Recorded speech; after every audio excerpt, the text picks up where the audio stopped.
Hi guys, Shane here. Welcome to another video. Today we're actually going to be taking a look at my 2017 P3D version 4 settings. So we're going to go through my actual settings in P3D itself, my active sky, which is my weather engine of choice, also Orbex scenery, and Prepar3d FX settings as well. And they're the sort of the four staple things that I do mess around. Oh, actually I don't mess around anymore. I'm the type of flight simmer is I like to actually have my settings set. That's exactly the way they are. I know how they work well on my performance on my machine, and then I don't really need to play around with them.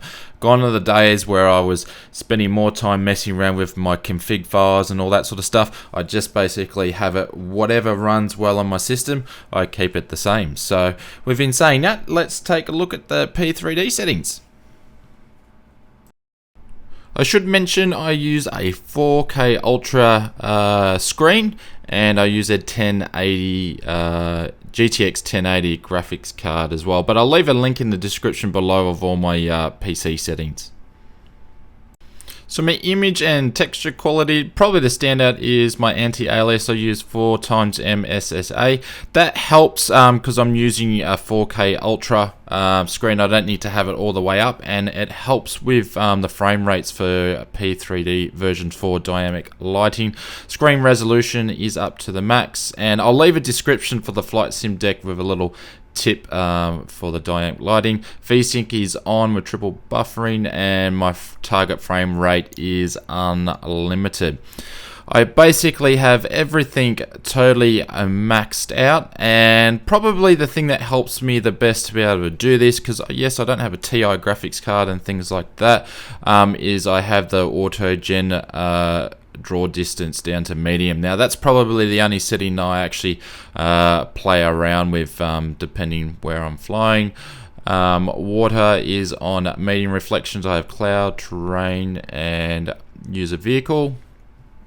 As for my lighting settings, I won't read them out to you. You can see on the screen there, but I do use PTA and use Matt Davies' 1.1 version PTA settings at the moment. So I keep my brightness to 1.20, bloom to 0.30, and saturation to 0.89.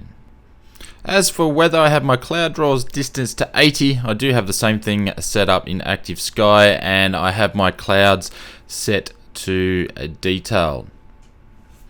So that's my P3D version 4 settings, and we'll jump into active sky and have a look at those ones. As we take a look at my active sky settings, I haven't really changed too much. Most of it is actually default except for the cloud draw distance, and yes, I know I haven't done the latest update. Still using the beta, but as you can see, the minimum cloud draw and the maximum cloud draw, I keep it to 80 nautical miles, which is the same as what I have set in P3D as well.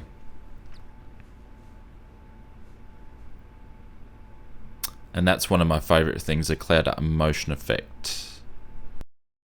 And to complement my active sky, I use cloud art as well. So I'm a big fan of real-time weather. So I use the full dynamic system with the automatic global update. So it does the real-time weather and changes the themes and the clouds for you. I haven't gone back with V4 to use any of the Rex textures. They just took too long to come out with their updates. So I haven't bothered to go and do the updates, and I haven't seemed to miss them whatsoever. I may do in the future, but at this stage I'm pretty happy with what I'm doing. As for my scenery, this time in V4, I'm using FTX Global.